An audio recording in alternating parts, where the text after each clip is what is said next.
So, what does the production possibility frontier of the Grossman model look like? Right. So you may remember from production possibility frontier. That's the PPF for short. You may remember from intermediate micro that a typical PDF is going to look something like this, right? Where if this is everything else and this is health, right? I choose some, right? I have my production functions, right? And they sort of define a curve, and I can produce any point along that curve. And then I'm also going to have, right, in addition to this production curve, I have my utility, right? That's too thin. I have my utility, my indifference curves, right? And I'm going to choose the point on the production curve that is tangent to one of my indifference curves.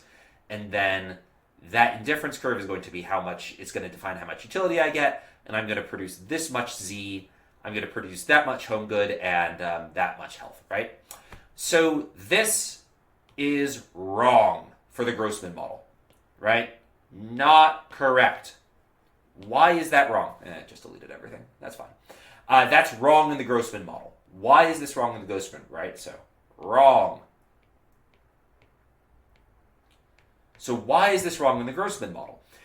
This production function is incorrect in the Grossman model because at low levels of health, I can't buy anything either, right? So this production function that I just crossed out, right, assumes that if I spend nothing on health, if I have no health, I still get some Z. That's not true, right?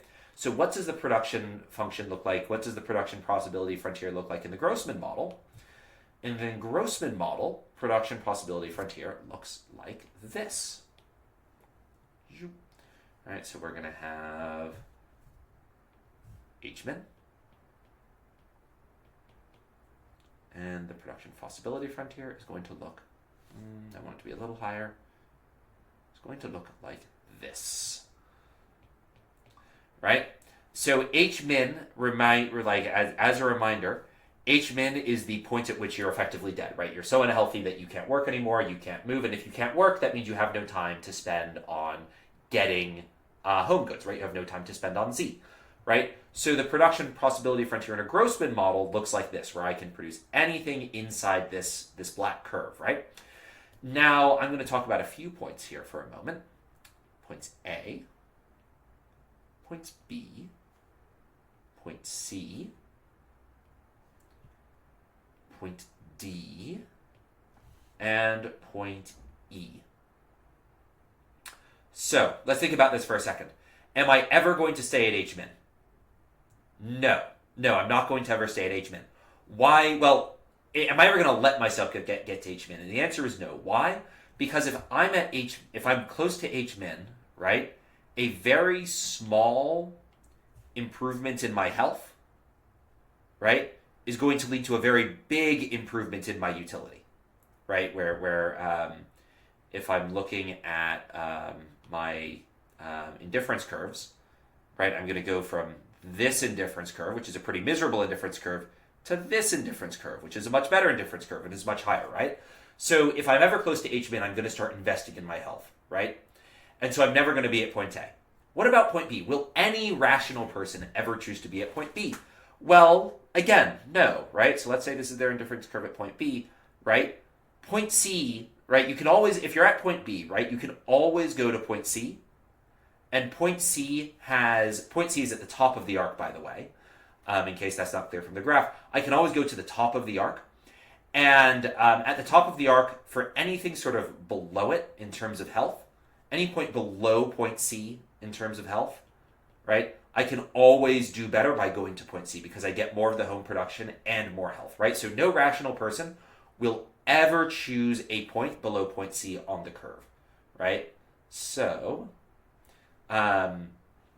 we can actually redraw the graph. We can actually redraw the realistic production possibility frontier, like this. So it's going to be Z, H, and the realistic production possibility frontier is going to look something, that's a terrible one, it's going to look something like this, right? It's going to start at point C, and it's going to have points D and points E as well, right? Anything below that line, right? So if we do a dotted line, anything below that line is going to not be picked by any rational person, because if you're at any point on the dotted line, you can always move up to point C and get more utility, because at point C, right, you get more Z and more H, right? You get more of the home good and more health than any point below it.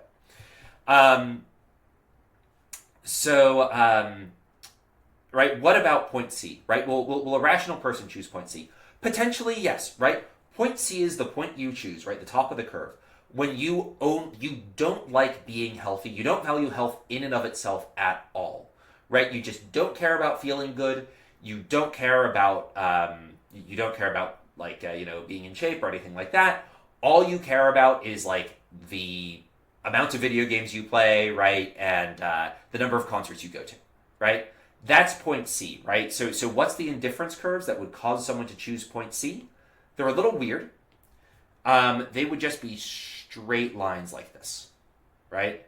And if your indifference curves are just straight lines, right, all you care about is the amount of home production you have, the amount of the home good the amount of like stuff you consume, you choose point C. But that's a pretty extreme person, right? Most people derive some utility from feeling better, right? So what about sort of people who have derive some utility? They derive utility both from feeling good, being healthy, and from having home production, right? Their indifference curves are going to look something like this, right? They're going to be sort of curvy and nice like this. And they're going to choose some point near D, right? The person I just chose this point, for instance. And so those are the people who are going to choose points between points D and point D. Now, what do your indifference curves look like if you choose point E, right? If you choose point E, you don't care about the home good at all. You're just a fitness nut, right? You don't care about, you're like a fitness bum, right? You don't care about anything other than, you might spend money on a gym membership, right? But you only work enough to maximize your health, and you live in like the worst apartment you can have that isn't a detriment to your health, right? You don't spend any money traveling. You don't spend money on anything other than working out. And what a utility curve, someone who would choose E would have indifference curves that look like this, where they are indifferent to having any amount of Z, right? They don't care about how much of the home production they have. All they care about is the amount of health they have, right? So someone with vertical indifference curves will choose point E for the production possibility frontier. So now that we've sort of discussed the production possibility frontier, let's think a little bit about how someone in the Grossman model is going to split up their time among, right? So we've talked about time sick versus productive time. Let's think about within productive time. How do I split my time between time working? Too thick. Time working, time playing, and time spent improving health, right? Technically, the thinking about the trade-off between all three of these, right? It's technically a three-dimensional graph, right? Where we have extend that a little bit, right? We have time working, time playing, time improving health, and we can sort of choose anything inside this triangle where the points of this triangle are TP, time productive. This is if I spend all my productive time on improving health, right down here. If I spend all my productive time in like this point, is, hold on, TP, right? So this point is if I spend all my productive time working out. This point is if I spend all my productive time improving my health. And this point is spending all my productive time on playing, right? And so I'm going to choose a point inside this triangle, right? And that's going to be the optimal use of my time within a given time period, right? Now this is a little difficult to conceptualize, right? Because three-dimensional graphs are really complicated. But let's say, for instance, let's fix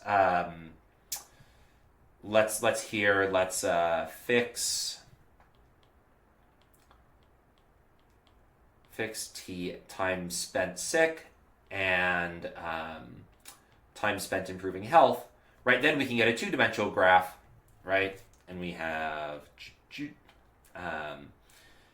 TW here, TZ here, and then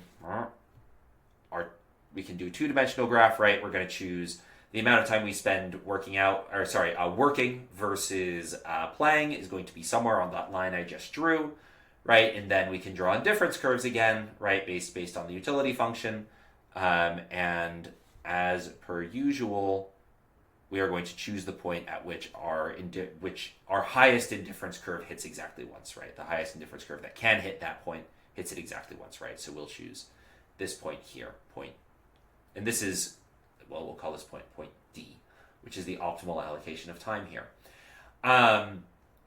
So let's say health improves, right? And I get more of I get more time to spend on stuff, right? So if I have more time to spend on stuff, my production possibility frontier is going to shift out, right? So this is my health improves, and I want to shift that to black. My health improves, right? That's black. Okay. Is that black? That is black. I'm apparently colorblind. And then again, once the amount of time we have shifts out, right, we can move up to a higher indifference curve because this indifference curve is no longer tangent to our new. This indifference curve isn't tangent to our new production possibility frontier, which is shifted out because we're healthier, so we spend less time sick. And so we can now spend more time working out and playing, or sorry, not working out, working and playing. And so we go from point D to point D prime, right? And so that's sort of a two-dimensional way to think about the Grossman model in terms of what our time allocation is going to look like within a period.